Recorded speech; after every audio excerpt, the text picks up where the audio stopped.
All right, everyone, welcome back for another deep dive. Yeah. Today, we're going to be looking at something Yeah. that I think is on a lot of parents' minds these days. Yeah. College. Yeah. How to pay for it, how to plan for it, all that. Right, exactly. And, we're looking at this Yeah. text called Pasted Text, and they have a whole section Mm-hmm. on saving for your children's college education. Yes, they call it baby step 5. Okay, so this is like one step in a whole process. Yes, this is part of their larger financial plan. Okay, great. So let's dive right in. Yeah. So what's interesting is Yeah. that this source doesn't just say, okay, Right. open up a 529 plan and start throwing money in there. No, Like they really emphasize something else first. absolutely. They really want to make sure that you have a strong financial foundation before you even start thinking about college savings. Okay, so it's like Yeah. you need to build a house Uh-huh. before you can like put the roof on or something. Exactly. You need a solid base. So that means tackling any debt you might have, building up your emergency fund, Okay. and making sure you're on track with your own retirement savings. So those are like the essentials. Yes. Those are the crucial first steps. Before you even think about college. Exactly. Okay, that makes sense. Mm-hmm. But I think that's sometimes where people get tripped up, right? Yeah. Because you're thinking, oh my gosh, college is so expensive. I need to start saving now. Right. And you feel this urgency Yeah. to just focus on that immediate need.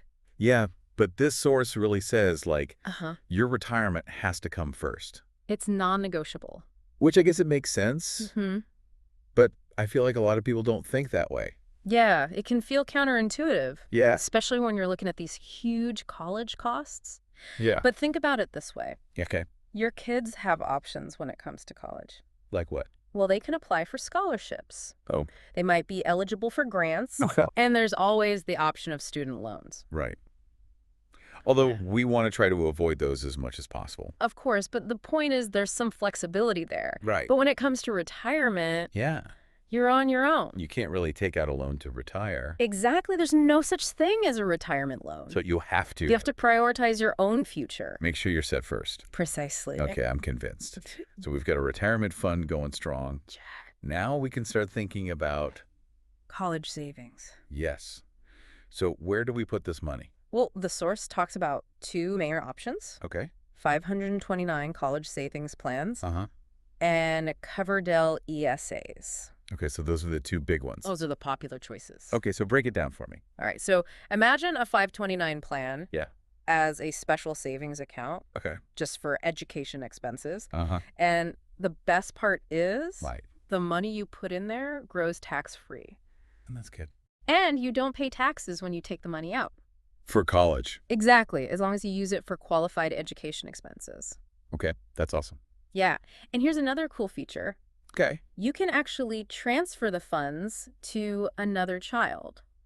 Wait, really? Yeah. So let's say you have 2 kids and one gets a full scholarship. Oh. You can just move that money over to the other child's account. Oh, wow. I did not know that. Yeah, it's a really flexible option. That's really cool. Okay, so the 529 plan. Yeah. Sounds pretty good. It's a great choice for a lot of families. Okay, so then what about the Coverdell. Coverdell? Yeah, what's that all about? So think of a Coverdell ESA Okay. as a more specialized savings account. All right. It has some investment options. Right. So you have the potential for higher growth, Okay. but, It's got to be a catch, right? well, the main drawback is the contribution limit. Oh, okay. It's much lower than the 529 plan. So you can't put as much in there. Exactly. Okay, so it's kind of like Yeah. 529 is like the minivan. Reliable, gets you where you need to go. Gets the job done. And the Coverdell is maybe like the... Like a sporty little coupe. Yeah. More potential for excitement. But maybe not as practical for a big family. Exactly. Okay, so we've got our vehicles figured out. Now the big question is... Yeah. How much do we need to save? Right. How do we even begin to... Estimate those future costs. Yeah, because college is expensive. Yeah, it's like a moving target. So how do we figure out how much to save? Well, it's like planning a road trip. Okay. You need to know your destination. Uh-huh. So start by researching different types of schools. So like state schools versus private schools. Exactly. Community colleges, universities, out-of-state options. Okay. Look into their tuition rates Uh-huh. and factor in other expenses. Like what? Well, there's room and board, Right. textbooks, Mm-hmm. travel costs. Oh, yeah. All that stuff adds up. It does. And don't forget about inflation. Oh, yeah, that's the scary part. College costs have been rising much faster than inflation. Oh, man. So you really need to factor that in. So it's like planning that road trip Yeah. and not knowing if gas is going to be $5 a gallon. Exactly, or $10 a gallon. Right. You need to be prepared for the unexpected. Okay, so we've got our destination in mind. We've got our Ah. vehicle picked out. Okay. We kind of have an idea of how much gas we're going to need. The fuel for our college journey. Exactly. Now, the question is... Yeah, how do we actually make this saving happen? Right, because it's one thing to have a plan. It's Uh-huh. another thing to actually execute it. Absolutely. And that's where discipline and automation come in. Okay, so tell me about this automation thing. Well, the source really emphasizes the power of setting up automatic contributions to your savings plan. So it's like Yeah. putting your savings on autopilot. Exactly. You decide on an amount, Uh-huh. and it automatically gets transferred from your checking account. To your savings account? Yep, every month or Yeah. every paycheck. And that way, you don't even have to think about it Precisely. It's like paying yourself first. before you have a chance to spend it. Exactly. I like that. Yeah, it takes the emotion out of saving. Sneaky. Oh, and effective. Okay, so we've got the automation set up. Uh-huh. What else can we do to make sure we're on track? Well, the source also talks about the importance of getting your child involved. Oh, that's interesting. Yeah, it's not just about the parents saving. Okay. It's about teaching your kids financial responsibility.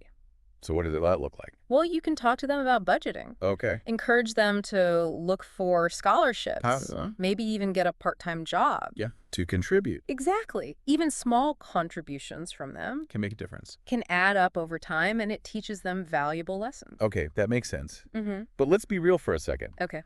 What happens if we do all this planning, Uh-huh. we set up our savings, Yeah. and then life throws us a curveball? Like what? Well, what if our kid decides they don't want to go to college? Oh, that's a common concern. Or what if we just... You don't reach your savings goal. Right. What happens then? Well, the source actually addresses these what-if scenarios, Oh, good. and they emphasize flexibility. Okay. So with a 529 plan, Mhm. you can use the funds for other types of education. Like what? Well, trade schools are a popular option, Oh, okay. or vocational programs. So it doesn't have to be a 4-year university. Exactly. And you can even transfer the funds to another family member. Oh, wow.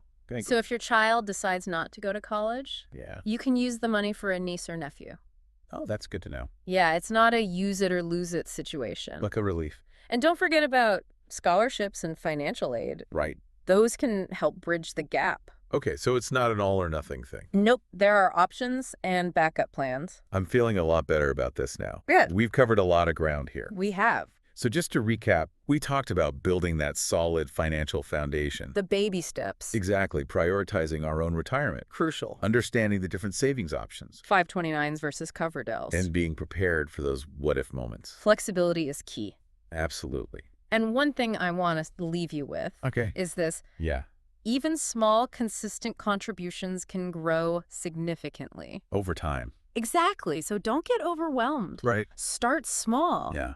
And let the magic of compound interest work its wonders. I love that. Yeah, it's like planting a seed and watching it grow into a mighty tree. I'm feeling inspired. Me too. I'm ready to start that college fund. That's the spirit.